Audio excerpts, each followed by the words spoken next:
Raja Banks, trader, investor, business mogul, and industry OG, pioneering with his daily live stream trading, having helped thousands of traders from Canada all the way to Singapore. Join us in this fiery episode with valuable insights. The only reason people lose money is controversy. People now say, oh, Raja, you have your own broker, blah, blah, so fake. Guys, how? How am I faking my trades? Like, it's not possible, because if we're doing withdrawals, this is 1 million dirhams right here. You can fake watches, you can fake a rented car, you can't fake cash. But this lifestyle of owning villas, watches, Ferraris, and G-wagons didn't come without its hardships and sacrifices. My first year was extremely tough. So I lost around 300,000 and then lost around 250K of other people's money. And my business was suffering at that point. We had my son on the way and I'm like, shit.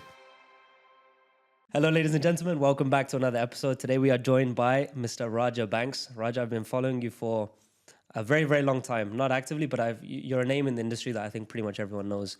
And I think I came across you basically on day one of my journey. There was a few people and yours was the one that was right there with Uncle Ted.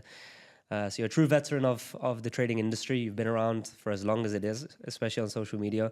And you ventured into a lot of things. And I don't want to make this just a trading specific podcast, but actually more about who you are, your life, different businesses, because you're one of the few traders that's ventured off into many businesses beyond just mentoring with Magic Keys and Dominion Market. So I think we have a lot to unpack.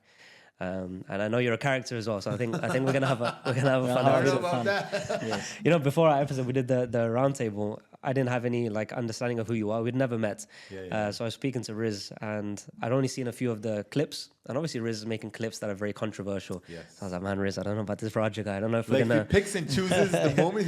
He strings sentences together that maybe you didn't even say in that context. Yes. I was like, man, I don't know about this Raja guy. I don't know if we're gonna have a clash or something. But we got on really well. We went for a shisha after, and you're a very cool guy, so I think we'll have a good episode. Yeah, I know you from the long time ago, or I don't know if you still do them, but the episodes you were doing about live trading on YouTube. Oh, live streams. Yeah, the live streams. Yes, I think it was like this was probably when I started trading. It was like 5 years ago.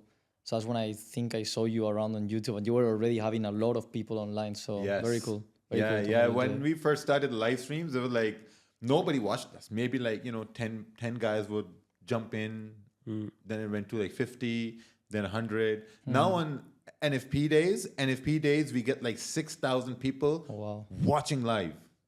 Like 6,000 people just watching and listening whatever you say. And to me, that's powerful because that's your time where you can market something. You can say something and all these 6,000 people are going to listen because they're all tuned in to make money. Yeah. They don't want to miss a single second. And as soon as the news pops off, after 5 minutes, we drop from 6,000 to 3,000, 2,800. So yeah, it's pretty interesting. You've actually got a huge audience, one of the biggest in the forex space. But I think you've grown very slowly, whereas other people will just flash a car and they seem to get followers in the space of a year. But you've done the grind where you were doing daily streams and it was always value driven apart as opposed to a flex driven. Why was it important to you to make a online presence? Because once I came into the market, because here's what happened, right? Because first when I started trading, obviously lost money in the beginning. So I was like, okay, let me just approach one of these guys with cars, stuff like that, So I approached AstroFX, I approached QBanks, he was also up and coming at that point. Me and him, we basically had a good conversation. But when I approached AstroFX, they were like, okay, buy this course and then we'll see what happens, And I'm like, oh, okay. And then I said to myself that, okay, you know what, maybe I'm not looking to purchase a course at this time. I'm just looking for information. I'm looking for information where I know what to look for in the markets, or maybe point me in the right direction, which pair to choose or which time to trade. Because as a new trader, what's the first thing you know? The first thing you know that the market is open 24 hours a day, 5 days a week. It's a $5.2 trillion market. You can trade at any time you want. You can make money anytime you want. So that was my mindset in the beginning, and if I knew what I know now, and if I knew this back then, I would have been like, okay, let's just focus on 1 or 2 pairs. Yep. Let's focus on 1 or 2 sessions, and that's about it. So I said to myself that, okay, if I get good one day, and if people do start following me, I'm going to build my base on value and knowledge. Because I think if I can lay a great foundation of value and knowledge, my name is going to stay very, very strong in the industry. Of course, like, there are like controversies with anything you do, but that was my whole mindset. It's all going to be driven on value and knowledge. And then like, the cars and the watches, the homes, they're going to come afterwards. Did you start doing the live streaming when you were like very strong at trading yourself, or you were actually documenting and sharing from even when you were just learning yourself? Oh, no.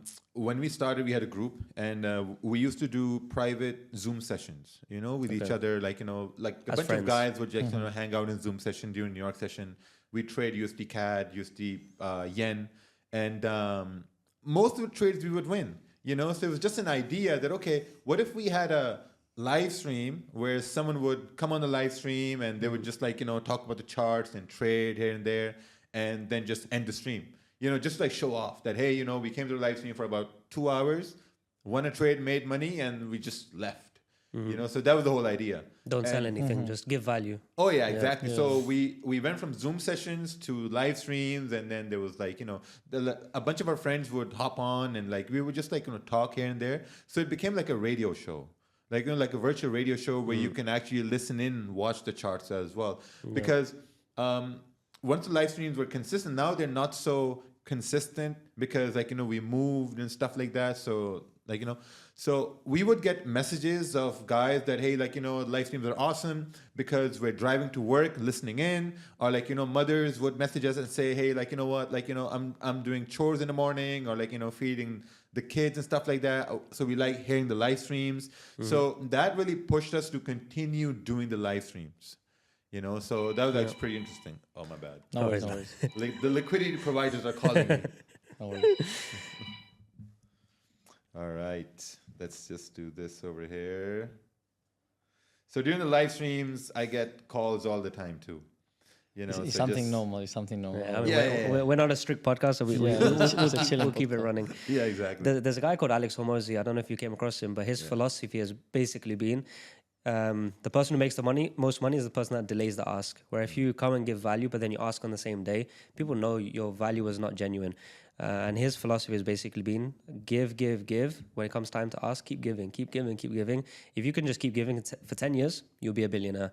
It's like you'll build such a tribe around you. Build people that law of reciprocity. They wanna give you something because you help them so much. And I can imagine basically the live streams became people following you for years and growing and learning from you, and everyone's heard about you. So I think it's off the back of that. That's something very interesting you say, because so my family has been in business for the longest time, right? And our business motto has been sell the best product, sell it the cheapest, and sell it a lot. Right? That's been our motto from the start. So when I started live streams, my whole focus was that, okay, now when it comes towards courses and education, of course I did them, but we didn't start courses and education just so that like, hey guys, I have a course. It's just like, okay, guys said, okay, from the live stream, they're like, okay, do you guys have a course? Where can we learn? Yeah. So in the beginning we started, for free, whatever. And like, yourself, in the beginning, when you start something for free, a bunch of time wasters come in. So we're like, okay, we got to eliminate that. Then the course started and all that. Now it was like extremely cheap. The thing was, it was extremely cheap. We never promoted it. We never advertised it. We never said, okay, guys, look at my car, buy my course. Or look at this cash or watch, buy my course. No, we delayed so many things. And then Alex Hormozy, I watched all his videos, all his shorts. I watched them and I'm like, subconsciously, that's exactly what I've done. That's what I was trying to say. From the very beginning. Without knowing. Yeah, without knowing. So when I heard everything that he says, I'm like, holy shit, this is exactly what I've done. And now that was like the setting in stone that, okay, now I got to keep pushing this way. Yep. Plus, I think you were even in a point where the industry itself of the info product or courses were not even saturated. So if you were selling from the beginning, I don't think it would have looked bad. But now is different. So I think you even did that from your beginning stages, which is super, super cool. Yeah, exactly. What was it like being a Pakistani born and actually living, actually most of your life in Pakistan and later moving to Canada? Simple. It was easy.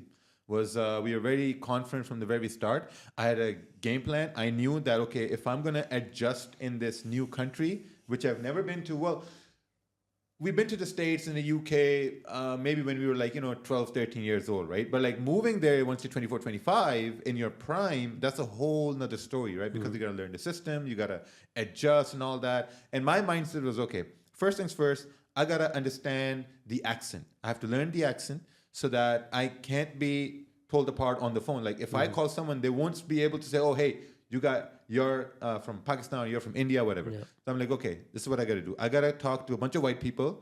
And the first thing I did was get a job in a call center.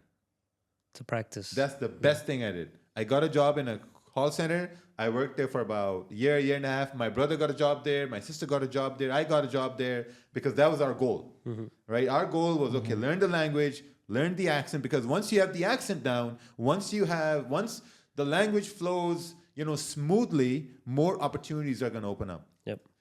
And that's a lot of things that people don't realize. Because even on live streams, like a bunch of guys will say, hey Raja, why don't you have a course in Urdu, or why don't you have a course in Hindi? I'm like, bro, just learn English. You learn English, there's a whole world of opportunities that are going to open up for you. So once we did that, because like being shy and being hesitant comes from not knowing a language. Right? Once you know the language, you can talk to people, you can negotiate a little bit, then everything becomes easy. And obviously we went to university and all that. So was it the typical parent push of education first and the traditional route, as I have done, for example? Oh yeah, obviously. Yeah, man. Yeah. Like my father's goal was we'll take the kids to university. They're gonna go to university, they're gonna graduate, get good jobs, get married, off they go. Especially because they've making the sacrifice to go to a different country for a better life, most likely for their kids yourself. Yeah, bro. Like my father, like now when I think about it, now I've made a move to Dubai, right? I've made a move to Dubai with my family, not knowing anyone over here. Like now, friends, you guys, stuff like that. But when my father, think about this, right? You're in your early 50s, you're packing up your entire family of 6, moving to a country which you don't know anything about, right? We had 6 suitcases and we had 5 boxes of leather in it because, we're in the leather business. We're like, okay, we're going to move everyone to Canada in a province called Prince Edward Island. No one's ever heard of it. That island is so small, the whole population of that island is about like 132,000 people. So we moved over there, a huge risk. They didn't know whether we're going to fail or not. So he took that risk, and now I understand that risk. Very risky move. So he moved over there, and man, hats off to the guy, because I tell him this to this day, that you changed our entire generation's future. Yep. It's been changed forever. Yep. If your family had never moved, do you think you would still be in the same position you are? Maybe not in the same industry and so forth, but more like as successful. I guess we'll never know. Go on, Kanye. I guess we'll never know. Yeah. What was your first job because you said you went to university, so did you have first job before getting, apart the call center, but before getting into trading? See, now the Desi culture, Pakistani culture is this, that once you're in university, you get taken care of, right? You're not independent, you're still a dependent, So my first job was when I was 24 years old. This was in Pakistan. This was a job in a call center in Pakistan.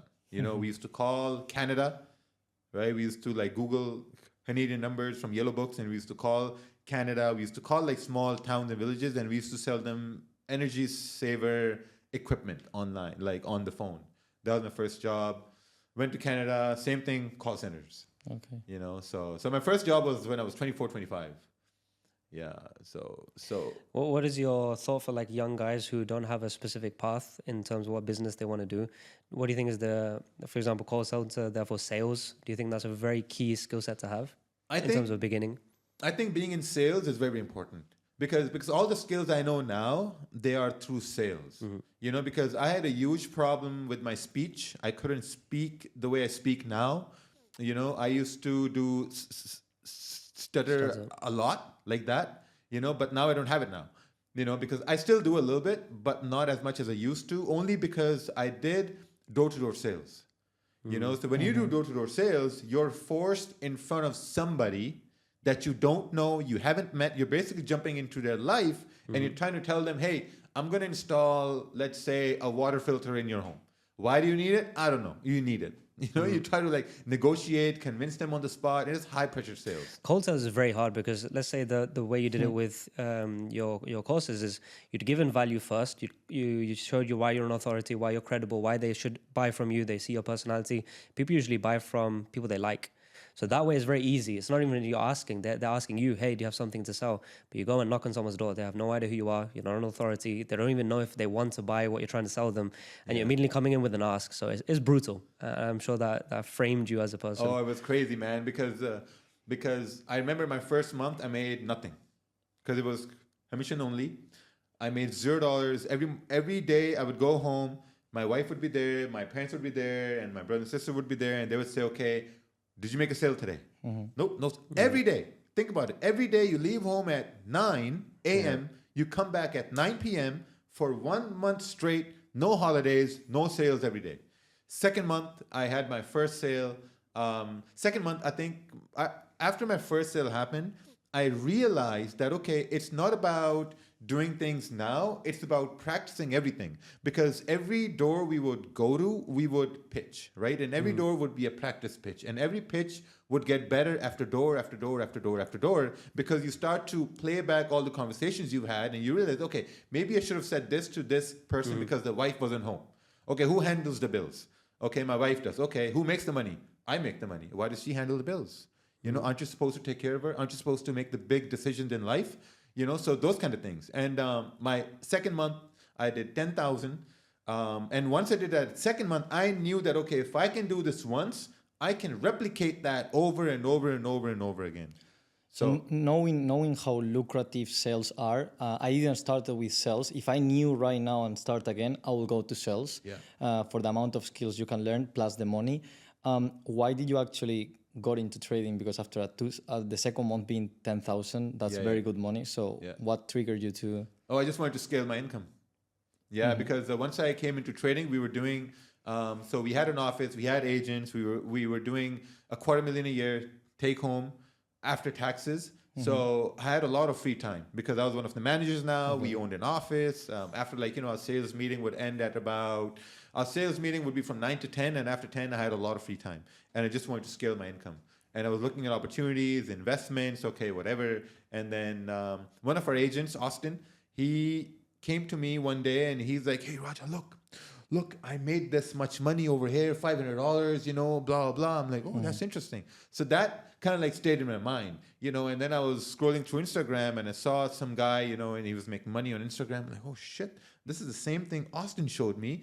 Maybe I could scale my income from here. So that's how I came into forex. That okay, let's see if I can really scale my income. Was it always like a side project, or was you dropped sales and started trading? Yeah, man. Like I'm a very impulsive guy. Okay. Extremely impulsive. I dropped out of university because my youngest sister was coming into university, who was 7 years younger than me, and I was still in university. Why? Because it was an ego thing. Because I'm not asking why were you like in university for so long? Oh, because so here's what happened. When we were in Pakistan, I did 7.5 semesters, right? So total there are 8, right? I did 7.5, and then we moved. In Canada, they accepted 1 semester. So you have to go back. So I did the whole thing again. Yeah. So I spent a year and a half. And after a year and a half, I was doing so bad because everyone was 18, 19 in my class. And I was the only one who was 24, 25. And stuff you'd already learned. Exactly. And then she was coming in and I was like, what the fuck is going on over here? And then it hurt my ego so bad. I told my dad, hey, you know what? I'm going to drop out. And he's like, what are you going to do? I'm like, well, I'm going to go to Alberta. I'm going to work on the oil rig and I'm going to make money. You're out of your mind. What do you mean? Yeah. So I dropped out, went to Alberta, worked over there, made great money, and then came back to Ontario.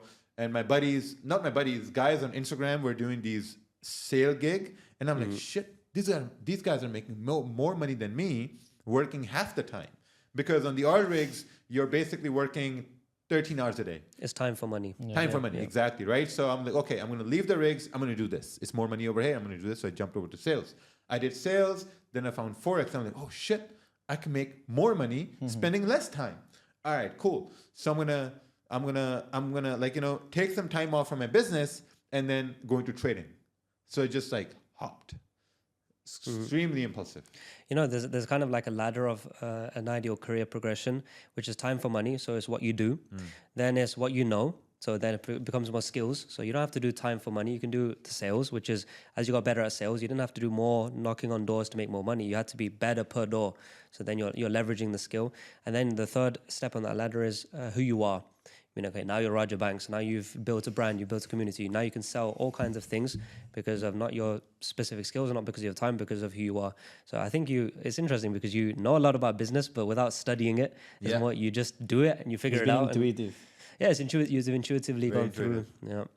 Yeah, through bouncing between careers, do you not feel like if you're just stuck at one, you get the compounded effect of you build more skills and you get better and you become more specialized, but every time you start again, you're back to zero. So as you could have been growing exponentially, you grow a bit and then you're back to zero, and you grow a bit and you're back to zero. Did you not feel that always set back, especially as you were getting older? Yeah. See, when I came into trading, my first year was extremely tough. I lost $120,000 first year trading.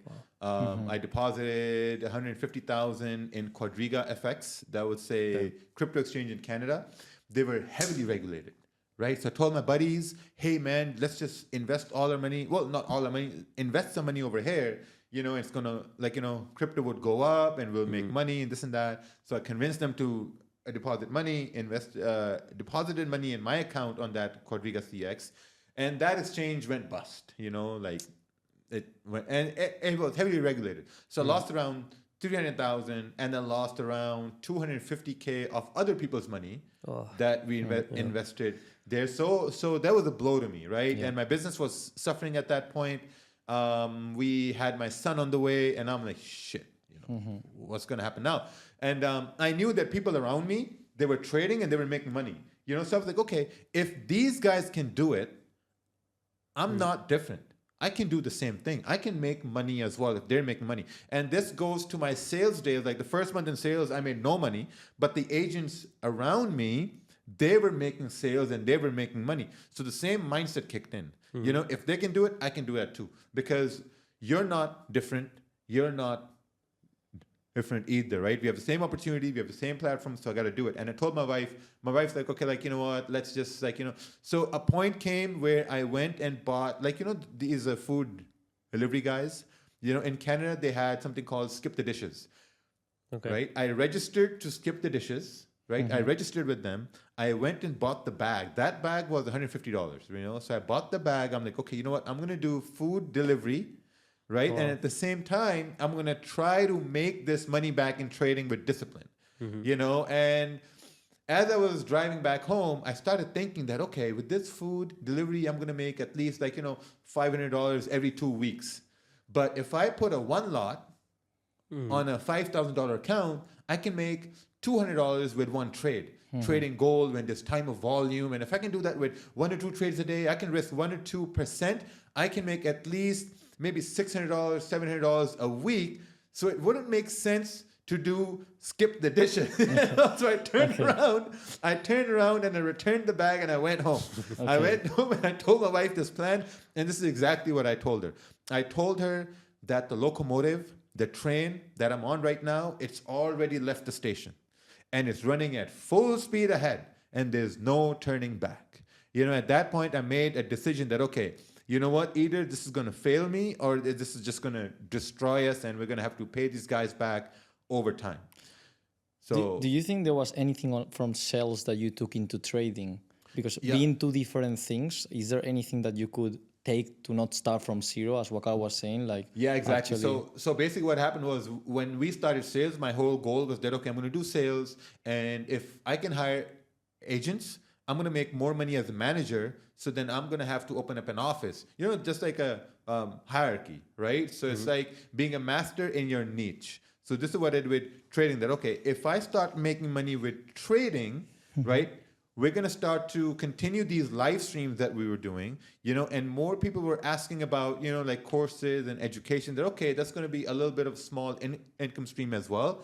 Then maybe down the road, I can have my own platform and I can have like more stuff alongside trading, just be a master in this niche. Maybe that was in the back of my mind. But in the beginning, I was like, okay, I got to pay these people back and then I can start to think about everything else. In my journey in terms of trading, I had a very cushioned environment in terms of a very supportive family. I was in university, so I had no responsibilities, no overheads. Everything was taken care of for me. So my kind of only hurdle was time. I had to manage my time to find the hours. Whereas you threw yourself into the deep end, the complete opposite of you're in debt, you've got people to pay back, you have to make it work, and all your eggs are in that basket. You've got no other way because you stopped the job, you stopped everything. How was it like in that environment of throwing yourself all in and giving yourself no other alternative, and it's this or nothing? One thing I'm going to say, that people may listen to this and they may say that, okay, we're going to go all in as well. You can't, because maybe I was that 0.1% who made it. Because the opportunities I had then with the live streams, with the following at that point, with the value and knowledge, maybe those opportunities in that time is not going to come back again. So whoever's listening at this point, don't think you're going to be able to replicate all this, because not everyone's going to be able to do it. Right? There's also, you hear the story of the guy that made it, but you don't hear the story of the maybe thousands of guys who did the same thing as you but didn't make it out. We don't know where they are. They're not on the internet, talking about it. So it's not a accurate representation to just see your journey. One thing I wanted to add is, looking back now with this, do you think there's any character traits that you look back and be like, okay, maybe being impulsive helped to that, being on that moment, that time, or there's anything that you think it helped out to be in the position you are today and be on that 0. As you said, 1%? Yeah, taking risks. Because I remember when we used to do door to door, we would classify every house the way it looked, and we would say, okay, this looks like a mean house. There's maybe someone mean living in the house, so we're not going to go knock that door. What do you mean by a mean house? Mean house, like the guy who's going to open the door, he's probably going to be mean. What are you looking at, like the curtains? Or No, just the way the house was. If the house was like modern house, like brand new, we'd be like, yeah, that guy's never going to buy from us. But usually those people were the biggest buyers. Okay. Or we would go past the house and we would see like let's say a Dodge Charger parked in the driveway. Oh, this guy must be really mean. Like you classify a car with the person. But then over time I understood, no, I'm going to go knock on every house. Some houses would have a sign that would say, no soliciting allowed. We would knock those doors first, because those people would never have guys knocking, and they were like, oh, what do you guys want? Don't you see the sign? Oh yeah, we see the sign. Don't worry about the sign. We're installing water filters for everybody over here. So that sort of like a risk mentality that was in me from that point onwards, and that's how we started our magic keys. We started the brokerage, a big risk we took. We started in-person boot camps, because that was also risky, because you never know, like you book flights, you book hotels, you book conference rooms. How do you know people are going to join? It's a risk. You're taking a risk, right? You're taking a chance, but you're taking a chance on your name. That's not what you're doing. Through sales, you've probably mastered it, and maybe without studying it, it's more like you were exposing yourself every day and you're learning through the process. And I think sales is a skill that's very misunderstood, because it can be even seen as like a manipulative form of like, I'm trying to convince you to do something that you don't want to do. Sleazy sales. Yeah, it's like you're trying to use wordplay and convince them and corner them in, and make it awkward for them to slam the door in your face, and you don't leave until they buy. But that's not sales in the true form. In terms of an art form, it's literally like a science where your job is to actually find the need in the person. You're trying to find the problems, and once you find the exact problem, you're trying to offer them the solution in a genuine way. And I'm no sales guy. Like I've never studied it too much. I just have basic understanding. But to you, how would you, through your career, summarize the skill set through what you learned of what is sales? Like through the years of doing it. Exactly, yeah. Like what would you pinpoint as like, these are the key ways of how you understood it? And also, what was the difference to door to them maybe selling online, that people can also correlate to? See, here's the thing. If you like a product, because once we were doing door-to-door sales, we knew that, okay, you have to truly like the product, right? So we installed the product in our home. We installed the water filter, we installed the osmosis filter we sold, we installed it in the home, and we genuinely liked it, right? So when you use a product, you like the product, you appreciate it, you're going to sell it more passionately, right? And that same thing came with trading too, because like in the beginning when we launched Magic Keys, right? When we launched Magic Keys, everyone was like, oh, who's going to buy it and blah, blah. But like we developed Magic Keys for myself, because I wanted something to have like hotkeys where I can like manage my trade and risk. So I'm like, okay, if I like this product, all I got to do is find 1 million people who trade like me, who think like me, who share the same values and beliefs, and they are my customers. My customers aren't the ones who don't like the product. My customers are the ones who are like me. So for me, that's what sales is. You got to find people who are like you, who are more willing to buy a product. That's what I learned over time. Is Magic Keys still a operational business or something that you're focused on, or is it? It was a phase in your life. Oh no, it's still running. Oh yeah. Yeah. It's And it's ever growing. It's. I have a piece one here with me. You want to see it? I mean, I've seen it a lot online, but I've never actually had one myself. I never have one in my hands. So I see every basically trader when they're doing that typical TikTok stuff. They always have yours. Yeah, it's a minimum product most people use. What do you think? No, I don't have it here. Okay, what do you think it helped for your customers and yourself using it? The what, Magic Keys? Yeah. How it helped me? Yeah. See, here's what happened. When we were doing live streams, we're told in the trading world that if you want to be profitable, you want to keep your losses small and your winners big, right? We've all heard that. But what happens in reality? In reality, what happens is that we keep our losses bigger because we don't close them. We remove the stop loss. We have a mental stop loss, whatever you do, right? And then we keep our profits small because as soon as price goes in profits, we close it. Right? And you're like, oh, like, you know what? My losses are way too big. How do I control it? So when we're doing live streams, we're like, okay, the way to reduce your losses is to now instinctively, everyone knows that price is going to hit your stop loss. Whenever you're trading, price goes in drawdown, you know that price is going to hit my stop, right? And you don't close it. You let price hit your stop loss, right? So we're like, okay, so we're doing live stream once. And price is going in drawdown. And now I'm like, okay, guys, so here we can see price is going in drawdown. It's breaking the low. So we were in a buy, right? And it's breaking the low on the 15-minute time frame. It's probably going to hit our stop loss. So before it hits the stop loss, we're going to close 50% of the trade, right? So on a MetaTrader, if you're not using any scripts, right? You right click, you go to properties, you go to modify, you go to market execution, you change the volume, and you hit close order, right? So we closed 50% that way, 5-step process. And we're like, and then I thought to myself, bro, this can be like a one press of a button process. It doesn't have to be 5 steps. Also because maybe you're not closing the 50%, because if it's moving, you're losing volume. Exactly, because when there's a lot of volume, price is still moving, right? And you're trying to see right click, modify, market order. So for me, I needed that because I was on a live stream and I wanted to showcase people how to manage risk better, how to close positions, or basically how to lose less than what you anticipated to lose. Because if you can lose less than what you anticipated to lose, your losses are automatically going to be smaller than your winners. Very good. How many units have you sold to date? Bro, I like maybe 30-some thousand units. That's a lot. So that's a lot of units. It's been a year and a half. Our first order was 100 units.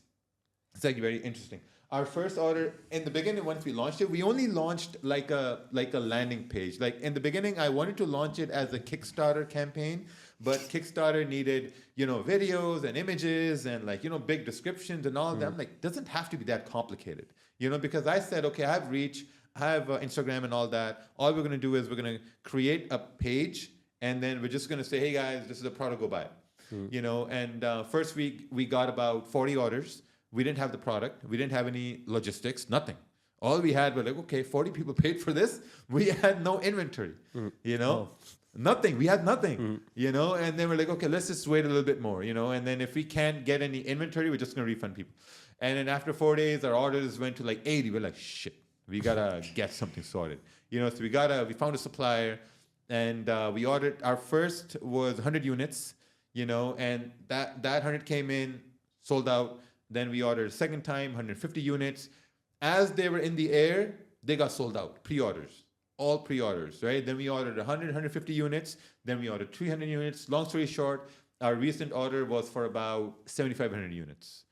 So per month, we're doing about 1,000 to 1,200 units. That's a lot. Per month now. Does your marketing to sell this amount of units has changed from the beginning to now? Like, I imagine that the beginning was based on your brand. Is it still based on your brand, or you do all the type of marketing? See, I read this book now, $100 million Offers by Alex Hormozi.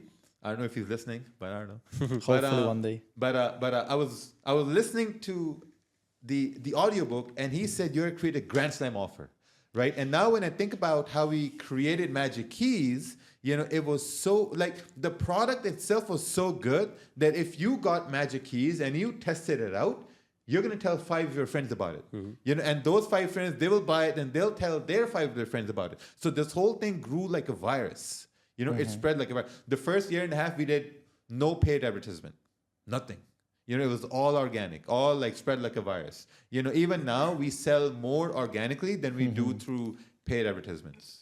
Because the product is just so good. Because here's the thing, man, like, if you develop something that's going to give value, you're going to have no problem selling it. When it comes to a business, I think the strongest business model you can have is something that saves people time, because that is money.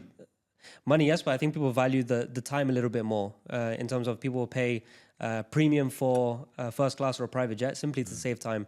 And if you can save someone 10 minutes a day, and that might be just through Magic Keys, people are going to pay a lot just to save that 10 minutes and the faff of having to right click this and that. Yeah. Also, one thing we did was my partner, right? He's in Italy. At the time, he was like 19, right? And he was in university, and he's like, I don't want to quit university. I'm like, just spend 6 months. You know, if you don't think it's worth it, just go back to university. Now he's making like 40, 50,000 euros a month just from Magic Keys. One smart thing we did, we found out that there's some countries where people don't make a lot of money, so they can't afford the $165 price tag. Right now, they're $185 because we launched the backlit version. Like, it's a much better hard case version. So we were missing out on that customer base, right? So we're like, okay, how can we have those people who can't afford it down the road? You know, we're like, okay, let's come out with a digital version, right? Digital version is for $30. You buy the thing for $30. So we're like, okay, if they buy the thing for $30, they're going to use it. They're going to manage risk. If they manage risk, they're going to save money, and saved money is earned money. And then what they can do is they can use that to buy the physical version with $30 off, right? So once we launched that product, our sales for the physical ones, it grew automatically, because now guys are like, oh, hey, okay, we can test it out with the $30 one, and if you like it, then we're gonna buy it. So very good model, very good model, because it's a redeemable credit. So there's no, I want to buy it anyway, and so it's a free trial kind of thing. Exactly. Is it more lucrative to have the digital version because there's no cost associated? Therefore, it's pure margins. There's no margin. There's 100% margins. Yeah, 100% margins. Very, very lucrative. So in your portfolio of things that you do, what is the major business you have? So you have Magic Keys, you have Dominion Markets, and I guess your education side. Is there anything else going on? My trading, I haven't traded a lot this whole year because we've been moving and all this. Like I think so far in trading, profits were like maybe like 2.2 million. But other than that, I think we have real estate. Okay. We have a property in Canada that generates positive cash flow. We're developing 2 residential properties and 1 commercial project in Pakistan now. And see, here's the thing. My whole thing has been to have different buckets in different countries. You know, buckets as if like buckets of money or buckets of things that generates income, right? Canada was done, Pakistan is done, now we're in Dubai now we're trying to generate a bucket in Dubai. Apart from trading, apart from forex, brokerage, whatever, apart from all that. So yeah, I don't know, like, you know, I'm impulsive, you know, so every opportunity I see that's better, I'm going to jump on it. When we interviewed the billionaire, one of the things that we were very interested is in how he managed time, because he was on to like 7 different industries. Right now, you are already jumping into different industries. So my question would be more around, do you have a mentor, or is more curiosity that drives you and you learn through the process by yourself? Or do you like to having those people in the... See, when you have a lot of things happening at the same time, you need to have people who you can trust, right? And I don't trust a lot of people with money. My wife, she handles most of the finances when it comes towards the brokerage. She overlooks all the withdrawals, she overlooks all the deposits, and she's the only one who has full authority on how to disperse money left and right. And for me, it's very important to divide my time amongst different projects I have at this point. Like in the morning, I'll give you a rundown of how my morning starts, right? In the morning, I don't look at any messages. I don't look at any emails, nothing. The first thing for me is to go to the gym. I go work out because I think that working out, lifting heavy weights, first thing in the morning when you don't even want to talk to anyone is the hardest thing you're going to do the whole day. If that's something you can cross over the first thing in the day, everything else is easy. Dealing with emails, easy. Clients, easy. Different projects you're about to launch or different meetings or negotiations you want to do, that all becomes easy.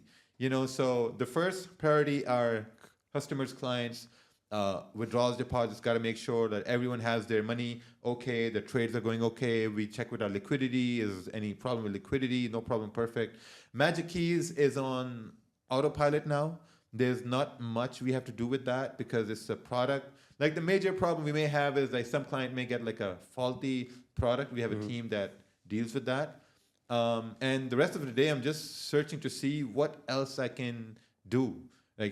New opportunities.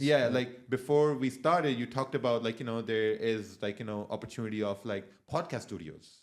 And to me, I'm really interested in this. Really interested. So maybe now when I go back home, I may start thinking, Waqar and Alex, they really talked about this, something very interesting. Yeah. So who knows? We may talk. I find it interesting that you have huge businesses, but when we were speaking off camera the other day, I was very surprised to see that you keep your team streamlined. I would have thought behind maybe Magic Keys or Dominion Markets, there's an army of workers and a lot of things to do, but you actually keep it in family and keep it quite small. Is that intentional? Yeah, because then there's less people to manage. For our brokerage, I think we have 3 support staff, 3, 4, 1 compliance guy, myself, and my wife. So brokerage, we have 6 people, right? For Magic Keys, we have 3 people. Education side, we have 2 people, myself and there's another person. And the real estate portfolio, there's me and my dad. And that's it. I think specifically the brokerage, I find it fascinating that your ratio of employee to revenue, that's crazy. You can always have a lot of revenue when you have an army of 300 workers. You're gonna have that, but yours is such a wild difference. Yeah, it's all virtual too. We don't need an office space. They're all virtual. One of our employees is in New Zealand. We have another one in Russia. We have another one in Pakistan. We have another one in the UK. So our employees are maybe 4 or 5, and they're in different time zones to cater to clients in those time zones. Because you got to look at it this way, right? If you're running a brokerage business, we have around close to 60,000 clients now. And for someone, they may think that, you got 60,000 clients and you only have 6 support staff. 60,000 people are not going to email at the same time. Or 60,000 people are not going to ask for withdrawals at the same time. So it's always going to be a day we get about 100 emails, and maybe 40% are the same emails, right? Template answers.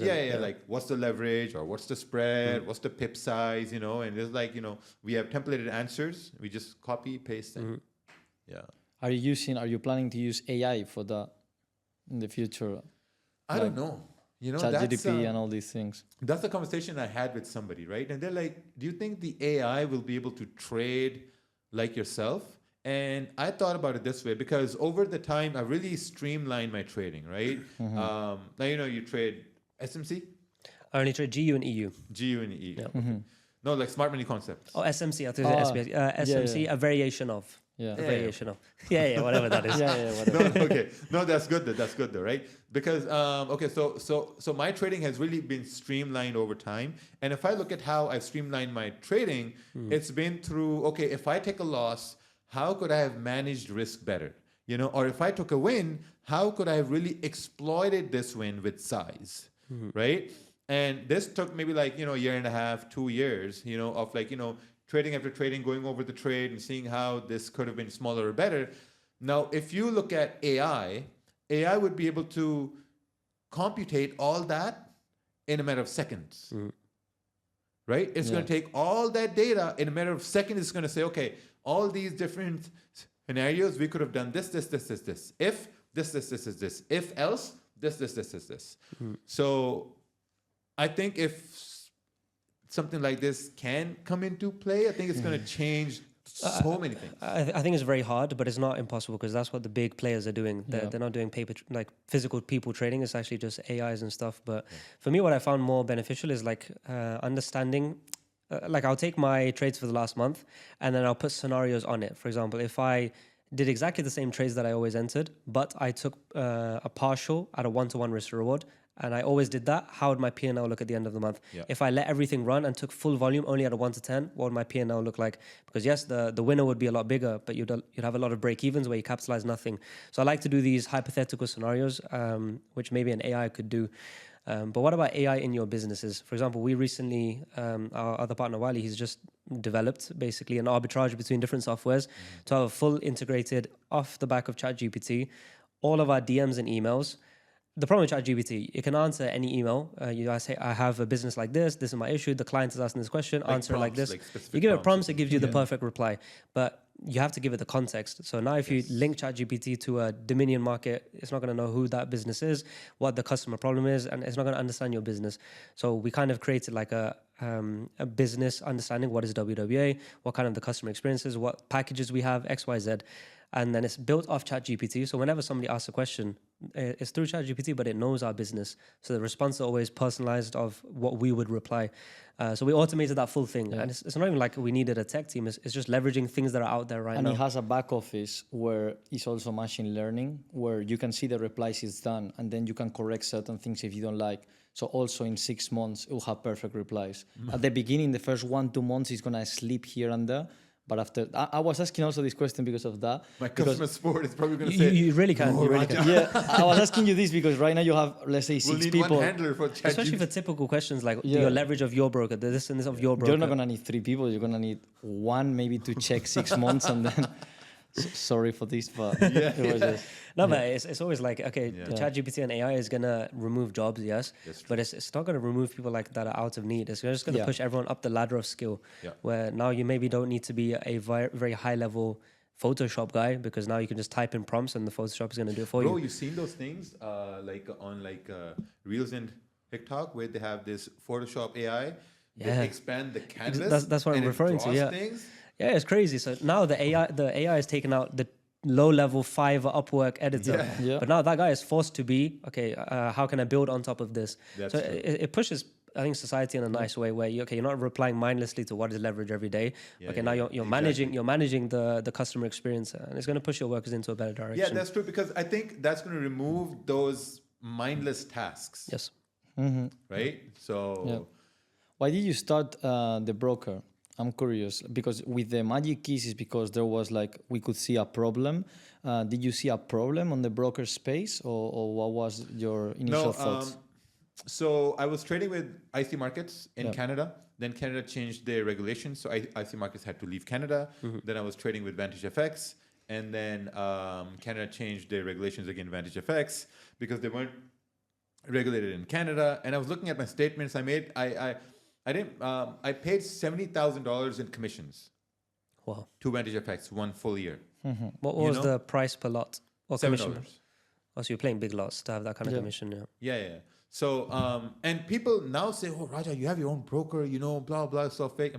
So anyway, I paid $70,000 in commissions that whole full year. And I'm like, okay, what if I had my own platform, I had my own license, where I'm getting a discount on the market feed, because right now we have our own. And I was like, okay, if I paid 70,000 and if I did that on my own platform, I'd probably save about 35,000, and that's a huge amount, right? That's a huge amount. So that's why I ventured off into my own platform just to save money, and when I did that, a light bulb came up that, okay, hold on, I have the audience, I have the reach, I have the influence. This could potentially turn into a business, and that's what happened. Right now, our my fee, so liquidity provided per one lot is $2.50. That's your cost, or that's the end user? No, that's the cost. Okay. Like that's the cost we pay to liquidity to have their price feed. Like if you trade one lot, we get $7 out of those $7. We pay $2.50 to liquidity. The rest $4.50 is our profit. That's very good. What is I guess the next step would be, how do you have your own liquidity? Like you are the liquidity provider instead of paying someone. Is that a step you could take later on? You could become a liquidity provider, but I think you need a lot more capital for that. Okay. And it's more complicated. I think regulations will be harder to. Yeah, and to be fair, I'm not that smart. Why would you say that? I disagree. I'm not that smart. I'm not good with big words. I'm not good with paperwork and all that. Because when I started my brokerage, we were doing white label off of somebody. And they told me, oh, it's very hard getting, talking to liquidity providers, getting your own CRM, extremely difficult. No one's going to take you seriously. You're new in the business and blah, blah, blah, all this stuff. And I'm like, okay, you know what? I'm going to go in with my ape mindset and we'll see what happens. Went there, they gave me a checklist. Okay, perfect. This done. Here you go. They're like, okay, perfect. Awesome. You can start doing business. I'm like, oh, that's it? They're like, yeah, perfect. But they're taking a cut of everything for the white label, yeah. And they were huge. They were huge cuts. So once I got my own license, I was like, holy shit. I'm saving so much money now. So. Have you ever considered, because it's a very fast growing broker and it sounds like you've transcended your name in the brokerage too, because 60,000 active users, but I guess 200,000 on social media. It's a very big ratio, meaning people are talking about it without knowing it's your broker. Have you ever considered transitioning into the prop firm space with the same brand? We did in the beginning. The funded trader, what's his name? Angelo. You've heard about him? Riz did a podcast recently, yes. Yeah. So we were in talks with him to launch a prop firm called Dominion Funding. So we paid the initial fee was like 15,000 or whatever.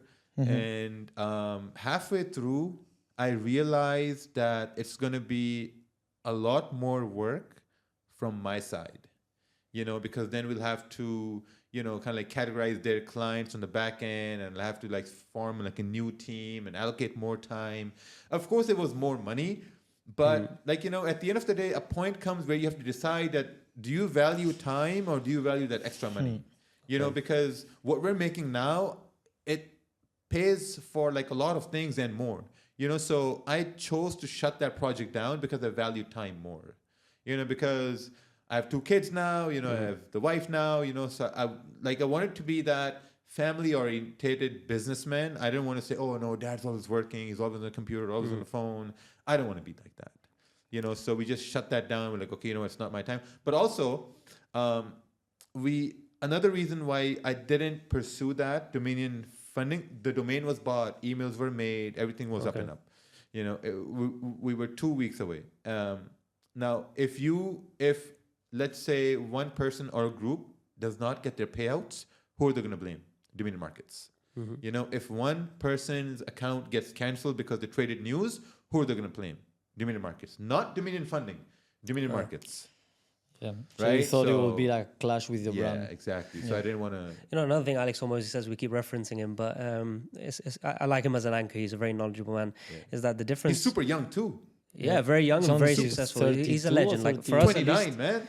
29? 29, yeah. For us, he's like his stuff, his content is like we whatever he says, we apply. Exactly. I don't even question it. But he says the difference between someone who's rich and someone who's super wealthy is the person who says no. The ability to say no. And, as you transcend and get better at business, you're going to get more offers thrown at you, more lucrative deals, more people pay crazy money just to have an hour coffee with you. But that's all going to distract you from your main mission. And now this funding thing, this thing, that thing is going to stop you making Dominion Markets the best business it can be. So I think, instead of having 20 vehicles, you just have one very good vehicle. One very good vehicle. It makes more sense. Once we came into the stage, another problem I faced was that there were a lot of brokerages out there, right? It was very saturated, so how do you become different? How do you become different in the brokerage space, which is very saturated? Because they had the forex expo 3 weeks ago here in Dubai. You guys heard about that? I thought it was in September. Yes, usually it's September. There's one in September, and they just had this maybe 3 or 4 weeks ago. And someone sent me a picture. A picture was, there was a hall, and that hall, there were banners of 20 brokerages.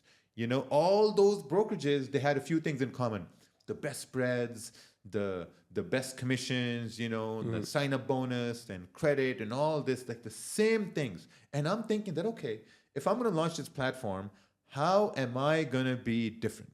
So we're like, okay, we're going to provide incentives, because a lot of these brokers, what they do is they don't provide, let's say, incentives for traders to win, because the winning trader is bad for business, because most run hybrid models or complete B-books, so that's bad for the business. So we're like, okay, we're going to provide education, because at that point, we created a name for market fluidity. It was basically what we did on YouTube live streams, right? The way we traded, we're like, okay, if you're a client at Dominion Markets, and if you've paid commissions up to 500 or whatever, you're going to get market fluidity. Oh, okay. So that way you can be a more educational trader, right? You're going to have knowledge. You're going to have value from that, and there's going to be a higher probability of you being profitable, because a profitable trader is a long-time trader. A long-time trader is good for business for a brokerage. Yep. Because the one single reason why clients leave a broker is because they lose money.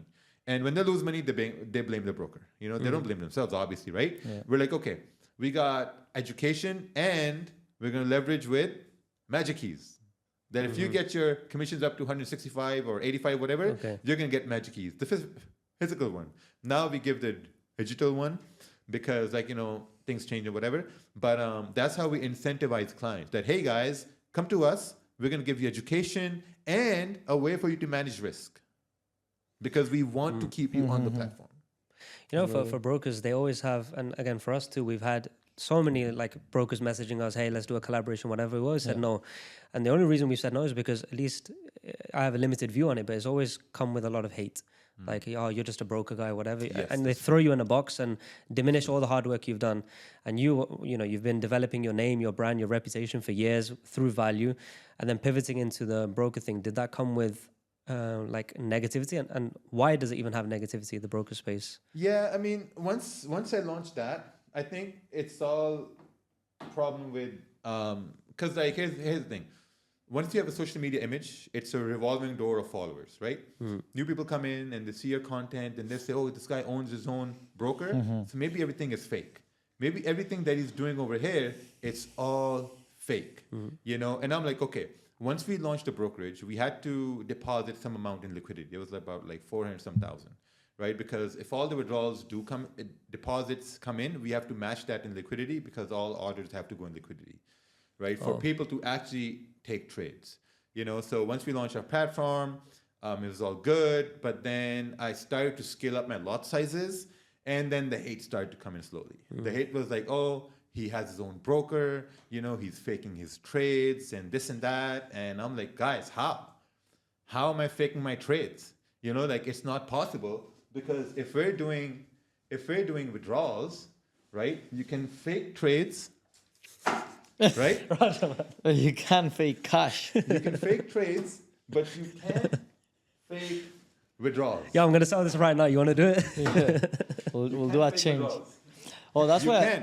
That's why at the beginning of the podcast I was like, why has he got the bag? I was like, do you want to leave the things no, the bag's good here. This is 20 bands.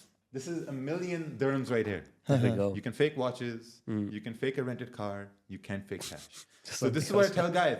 If I'm doing withdrawals, who's giving me withdrawals? Were you showing this on the live trading things? Okay. I imagine yourself just showing the cash on the live trading. Sometimes, yeah. Sometimes I show my M4 or my machine gun I have, or sometimes I show my cash. Hey guys, who's giving me withdrawals? Where's the withdrawals coming from? As a business of a broker, what is the revenue models within the mechanics of it? It's the commissions, I guess. Yeah, the commissions is one of our biggest revenue models. And then we have some brokers, they mark up the spreads. We don't mark up the spreads, because spread is a very, very small profit value. Because if let's say the raw spread you get on gold from liquidity is let's say 1 pip, right? Now, depending on volume, that spread can go up and down, right? It can go up to 2 pips, 2.5 pips, back to 1 pip. So if you're going to notice, some brokerages are going to have static spreads. Those are markup spreads, right? So all brokers, they run a hybrid model. We run a hybrid model as well. Hybrid models, the way they work is that, let's say if someone's down So we have risk systems in place, right? So let's say if someone's down 90%, right? We send them emails that, hey, listen, you're down 90%. Okay. Maybe you want to stop. Maybe you want to watch this webinar, this risk webinar to manage risk better, or you want to just stop trading, right? So our risk automation, it's called, it comes into play, and then over to the hybrid models. See, I don't think any broker is doing that. Like they're looking out for the clients and making sure they're not blowing money or adding some education in there. Yeah, I mean, that's why we want it to be different. That's why we wanted to come into the game saying that, hey, like, you know what? We're going to give you education. We're going to give you magic keys so you can manage risk, so you're a better trader. Because good traders are our biggest customers because that's where we make the most of the money, the commissions. I've always wondered for the broker side, they always say a B-book broker is a bad broker. It's not a real, like they always throw stones at it. But I've always wondered, you're just a bad trader. But for me, it doesn't make sense because like if you're putting your money and whenever you want to withdraw it, your capital doesn't disappear, and whenever you make profit, you get paid out. That's the service you want. So exactly. It doesn't matter what's happening in the back end. Why does it have such a negative stigma to it? I think people hate losing money. You know, in general, people hate losing. You know, because when we were with Vantage FX and IC Markets, when I was with IC Markets, I remember I had a buy on pound interest rates, and I couldn't close my position.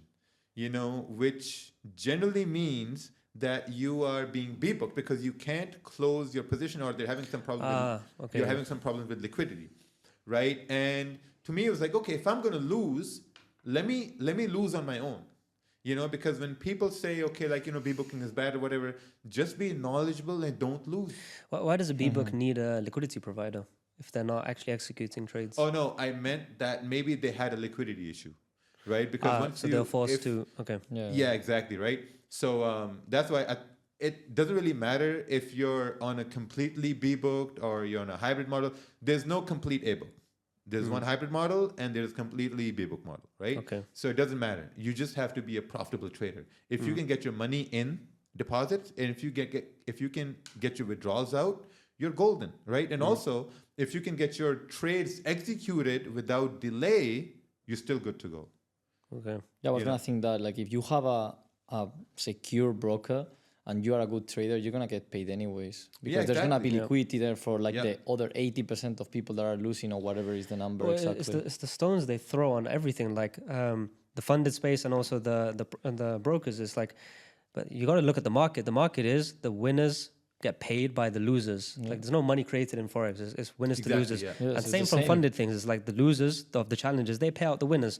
Okay, there's no like unethical thing there. It's just like that's the business vessel, and it's okay, whatever happens in the market, it happens in the broker space, happens in the, as you said, just be profitable, and you don't have to think anything further than that. Yeah, because people ask us all the time that that if I'm winning on, and let's say all my trades are going in liquidity, who's giving me the withdrawals, right? So whenever your money goes into liquidity, it goes into this massive pool of all the other banks, institutions, and traders who are all trading at the same time. Also algorithms too, they're all trading at the same time. So when you're winning, you know, that pool gets bigger because you're making profits. We ask for a withdrawal from the liquidity, they give us the money, and then we transfer the money off to you. Because like, you know, to be honest, if whenever there's a delay in your withdrawal, whenever, this is just generally speaking, right? Whenever there's a big delay of, let's say, like 4 days or 5 days or whatever, this means you made money on a platform who never sent your orders into the market. You know, so now they got to see that, oh shit, okay, like, you know, cash flow issues. Now we got to take money out of our own pocket to pay out this person.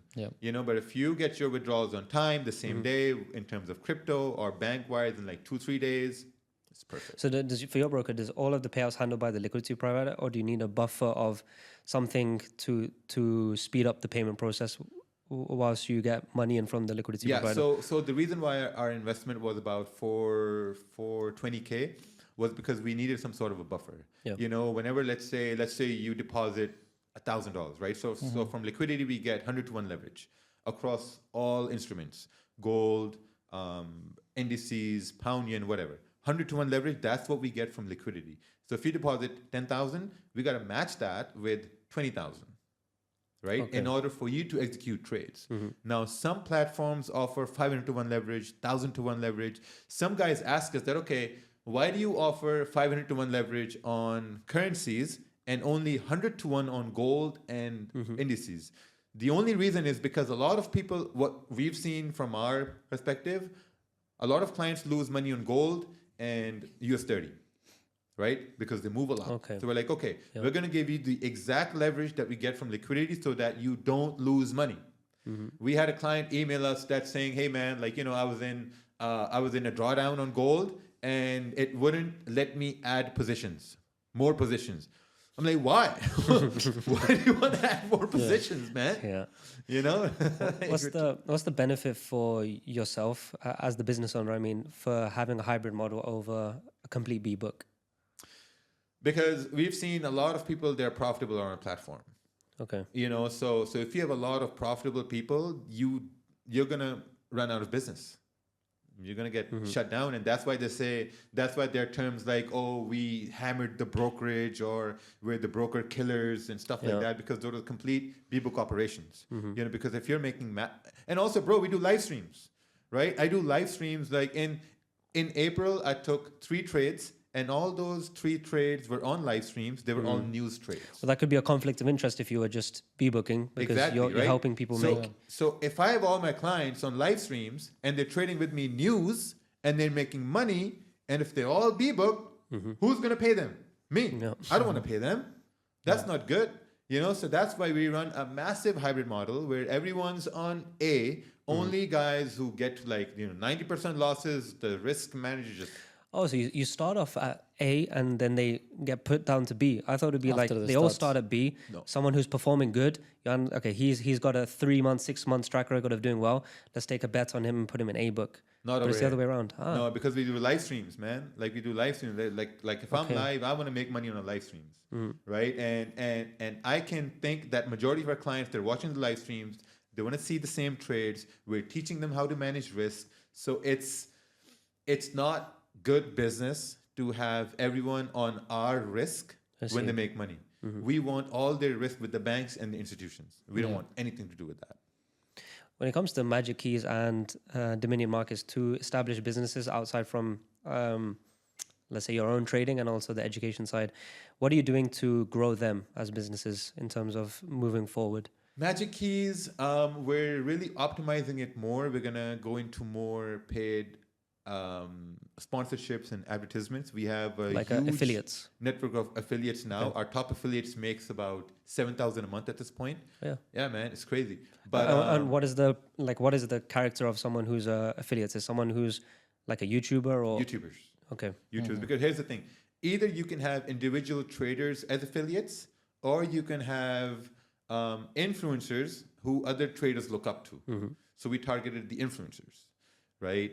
With Magic Keys, see, if you look on the Google Play Store or Apple App Store, you're going to see that MetaTrader has been downloaded a total of 25 million times.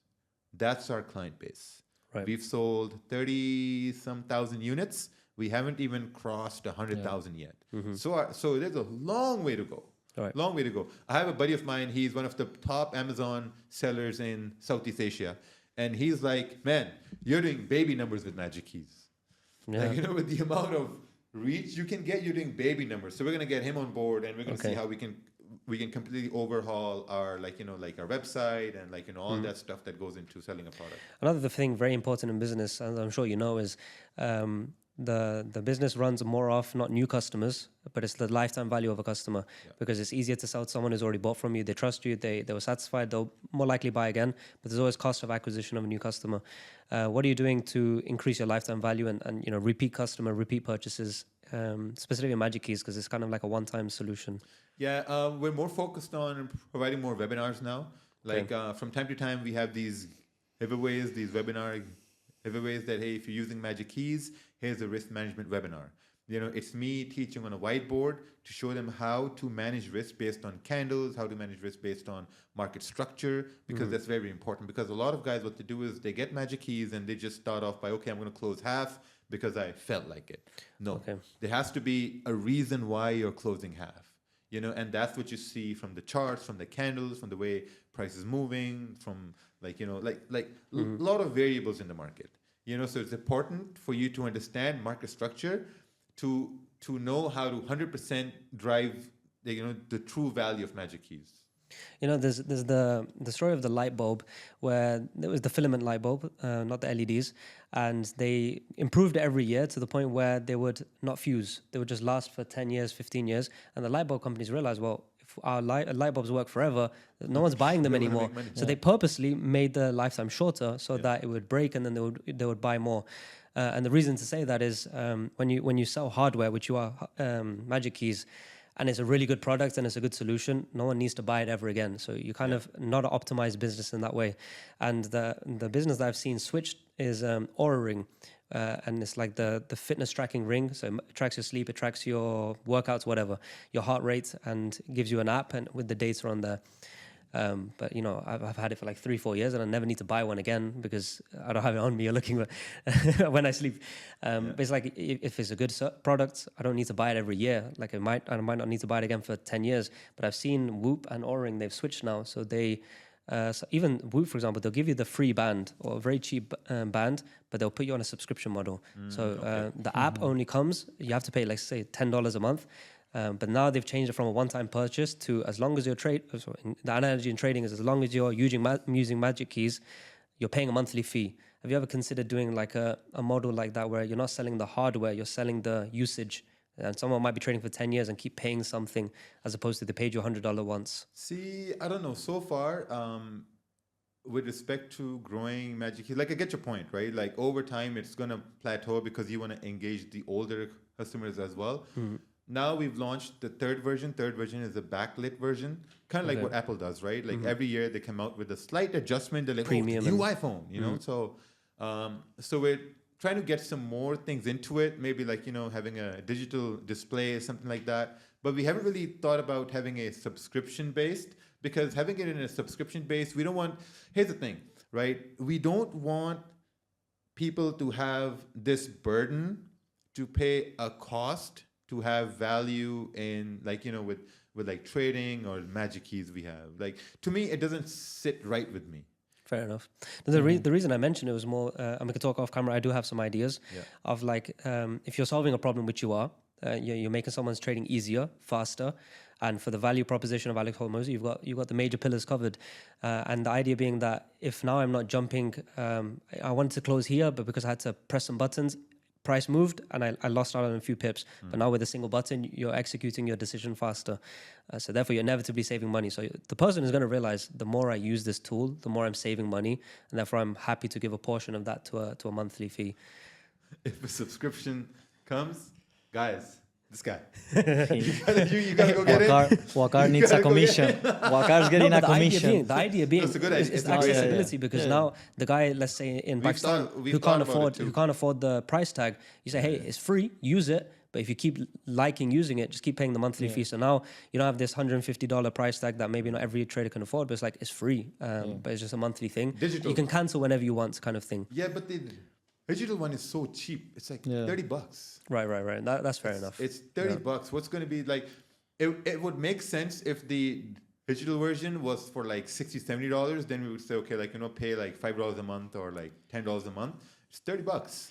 Also, you're 1 year and a half in business with this product. I feel after 3, 4, 5 years, like ideas will come into place of how maybe a subscription model might be, but not taking out the Magic Keys, but maybe adding something on top that adds value too. So maybe we're going to come out with something like, there's been demands of having like a system where if someone takes like 2 or 3 trades, it would just lock them out of the MetaTrader. Because our motto is that if you can stick to 1 or 2 trades a day over a span of like 6 months, 7 months, there's nothing stopping you from making profits. Because the only reason people lose money is over trading and over risking.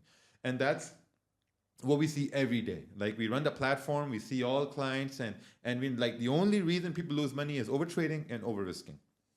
So if they can stick to 1 or 2 trades a day, they will never, ever lose money. That's very good. Last time we met, you were doing a boot camp in Dubai. And then I was seeing your social media and you decided that's your last one. Why did you decide to close that chapter? From a business perspective or? Both, yeah. I mean, okay. So from a business perspective, it didn't really make sense at the point. But also from a connection perspective, I've made a lot of good friends that way. Because I've built my following on based on value and knowledge. And I've attracted a lot of professionals. Professionals in the medicine space, real estate space, fintech. The one we did in Miami, we had a person who took an exit from his medical company for about 20 million, and he came to, and I'm like, man, why you're here? He's like, oh, I just want to scale my income.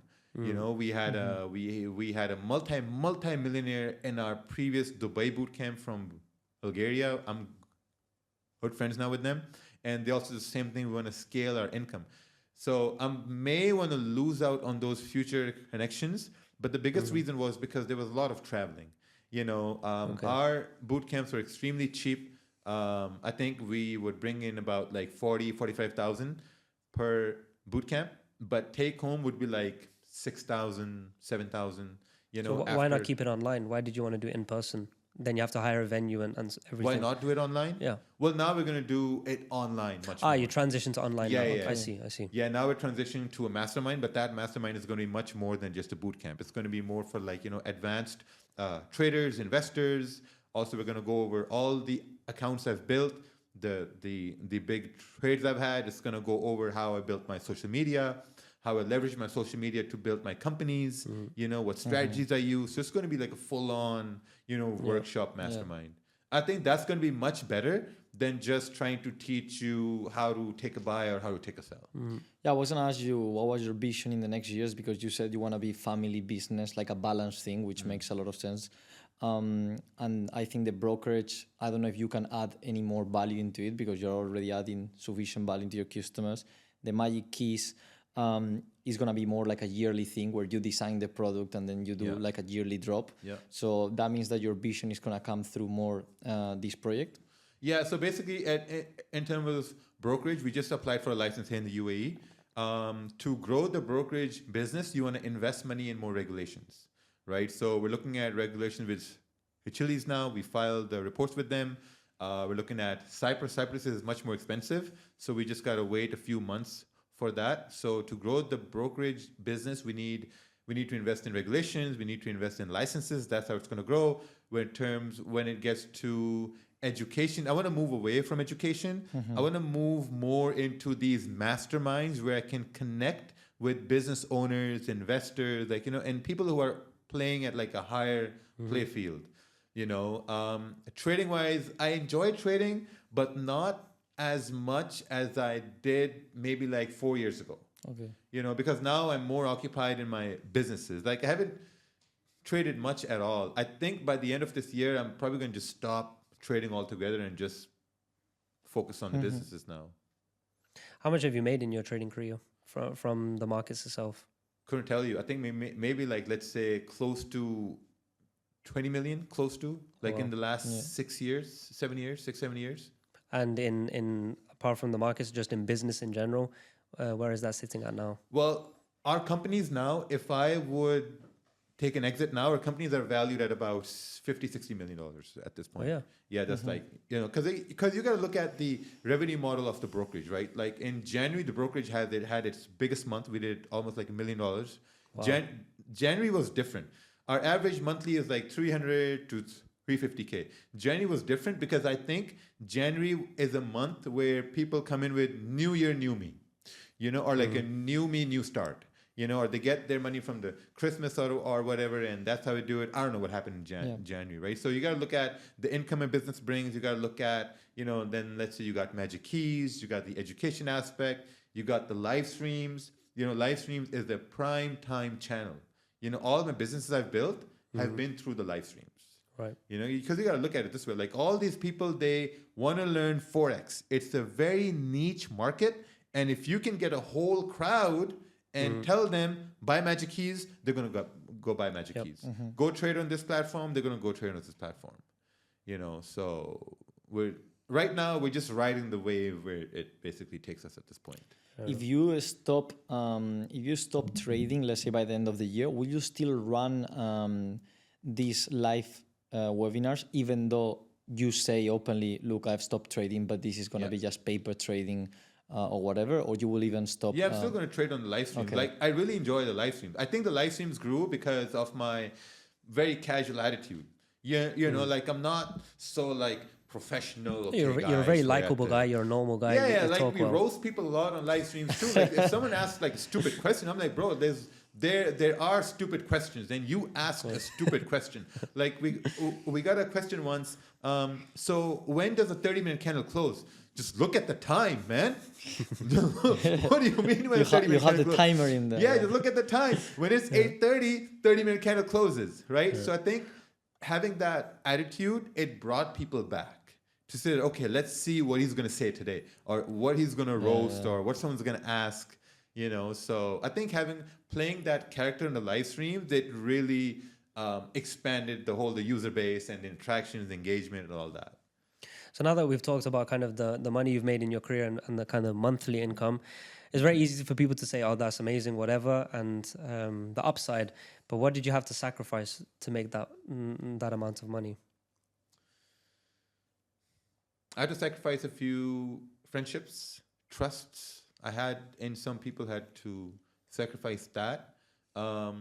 In terms of family sacrifices, I don't think I had a lot of family sacrifices. I mean, there were times where I lost a bunch of money and my family couldn't really help me with that because they were like, yeah, we can give you advices, but we can't really help you with that, you know. But there weren't many sacrifices, to be honest, Vakar. I mean, I can't really think, maybe like traveling much, but other than that, I don't know, because the thing about the online industry is that you have a lot of time to spend with yourself and with the family too, right? Mm-hmm. Because if you're running an online business, you're not always hands-on. You know, it's another thing if you start like a store, right? Then you got to sacrifice family gatherings, meetings, birthdays, you know, anniversaries, whatever, because you have the store, you want to grow the store, you got to go to conventions and all that. But the beauty about starting something, and this is what I really focused on during COVID, right? When COVID started, I told everyone, man, start something online. Now, if you start something online, there's a 99% probability you're going to make money in it. And if you can survive COVID, make money online, this is going to grow in a thriving business in 2021, 2022, 2023. Because everyone was home and everyone wanted an office at home. Everyone wanted to do a podcast at home. And what did they need? They need mic stands. They need those LED lights, right? They needed those. They needed some accessories to go with. Maybe they needed some fake cash to put on the table. No, it's real. I know this is real. Yeah, you know. So like online was the only thing that I knew that okay, I can balance my family life and my work life at the same time. Fair enough. So there weren't many sacrifices. Do you have goals? Because a lot of people do and a lot of people don't. Do you have a goal to be a billionaire one day? I don't. Like if we get to that point, awesome. You know, if you don't, whatever. Because at the point where I am now, I don't need money to kind of like finance my lifestyle. I don't like. We live very frugal. Like my monthly expenses are like maybe like 6,000 a month. My monthly expenses 6,000 a month. I own my car's cash. You know, the mortgage on the house is like maybe like $4,000. The rest 2,000 is just like groceries and living expense. Like if you want to go on a vacation, we're going to go on a vacation. But I think being a billionaire is probably going to be, if I'm going to become a billionaire, it's probably going to be through the brokerage by expanding the user base. That's it. Because the only way you become a billionaire is if you can service a lot of people at the same time. That's the only way you become a billionaire, right? Or you do like large acquisitions, or you build a company to, let's say, like $250 million valuation or $500 million valuation, and then you can sell it at $1 billion range.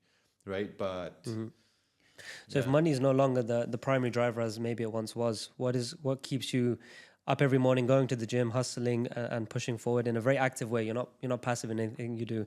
What's driving you now? Yeah, being the best today than I was yesterday. You know, if I go to the gym in the morning, I'm going to be the best what I did in the gym today. You know, running the brokerage, we want to provide the best service because being a broker, it's a very competitive market. right? You're dealing with brokerages that can afford to pay $100,000 a month in advertising on Forex Factory. You know how much that ad costs? Like when you log into the pop up, that's $80,000 a month. Wow. 80,000 a month. And we're like, holy shit, man. 80 grand, you know? Yeah. So I was like, I've always found it amazing. Like these brokers will offer a 1-to-1 deposit match. Yeah. Like of 1K, someone puts 1K, they'll just give you 1K as a commission. Credit or like credit. A commission? It's not, it's credit. So basically the way that works is that if you deposit $1,000, they're going to give you $1,000 credit, but you can't withdraw that. You can use that in your margin. I see. You can't it's trading withdraw balance. That. Yeah. And some brokers say we'll give you 50% deposit bonus, right? There's a different deposit bonus. You only get that if you trade a certain amount of lots.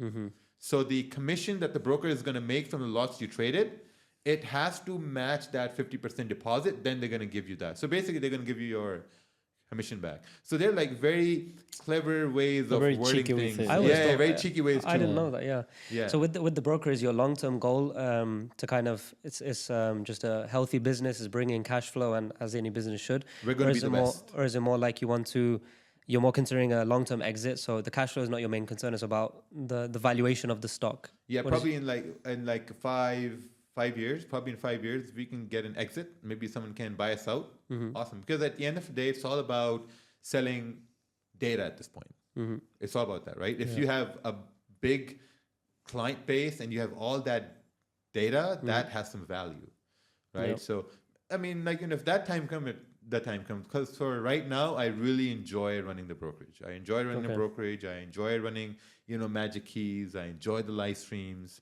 I enjoy my time with the family. And to be honest, man, running the brokerage and being active in this Forex space has led me to know Alex, let me know you, let me know, like Riz and Omar Ashraf, and moving to Dubai. Now I know a lot more people than I never thought I would. Yeah. 100%. So, yeah. With regards to your kids, they're both young right now, but as they grow up, what kind of path would you suggest to them? I'm going to put them in sales. Yeah. I'm going to put them in sales, door-to-door sales. I mean, like, here's a small pack. Go sell it to your neighbors. Yeah, go sell a garbage bag to your neighbors. Maybe a neighbor would need a garbage bag. Who knows? How are you gonna manage?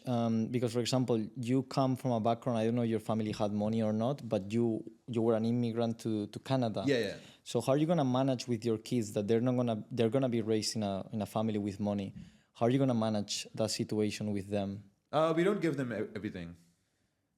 We don't give them everything that they want, so I don't want to spoon feed them at all. Mm-hmm. They're not being spoon fed at all. Mm-hmm. Because the thing that I've heard in Dubai, of course, it could be like just one school or something, but that usually kids, they all working, studying in school until they reach certain age. At 14, 15, when all the classmates realize that, oh, my dad has money. Yeah. Oh, my dad has this car. Yeah. So all of them are in class and they all know that, oh, my dad has a chauffeur, which is as things that probably we are not grown up with. Yeah. We had to make our money. So that has also a click on the mindset of the kids. So you can raise a very good, two very good kids, but the classmates could be all kind of this way. How are you going to manage this? I don't know. I just think about this all the time. If you want to raise kids in Dubai. Yeah, so my goal with my kids is this. I want them...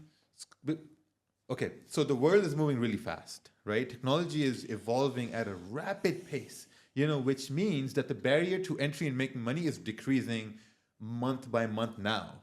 Maybe like 5 years ago, it was decreasing year by year. Like maybe 10 years ago, how many 20-year-olds did you know who had a Lamborghini? None. Yeah. Now you see 20-year-olds have Lamborghinis, they have Cullinans, they have multiple supercars, they own homes now. So my goal is that once my kids are 10 to 11 years old, they should be making some income online.